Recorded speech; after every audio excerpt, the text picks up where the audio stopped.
Good morning, ma'am. I am George M. Tagasa, who is reporting about the needs of amplifier and the benefits of the amplifier.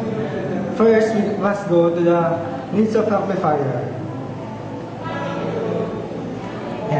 There is a need for power amplifier because power amplifier can be used to have sufficient power which can be amplified through it. Now, we go now to the need of amplifier. First, amplifier needs technicians. Technician is needed for the power amplifier when an power amplifier ceases to function properly. Next, everyone can be a technician. And first, before being a technician, many factors can be designated. First is trouble. Troubles may occur in an amplifier system when there are no signal output, weak signals, distorted signals, and bursts of noise. Second is the equipment.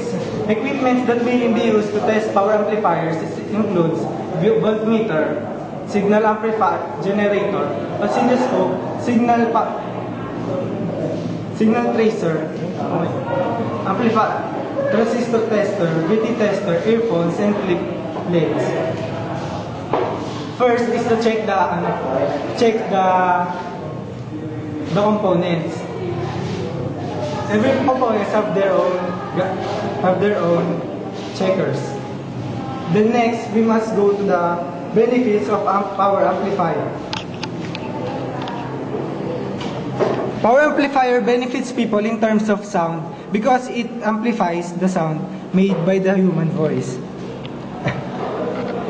The benefits of power amplifier are in the occasion. We use the power amplifier just like this in the seminars. We use this to amplify our voice, to speak in the crowd. So the next benefit of the power amplifier is the dual tone. The dual tone is the control volume of the power amplifier. It can regulate the voice. Next is the second repertoire. The last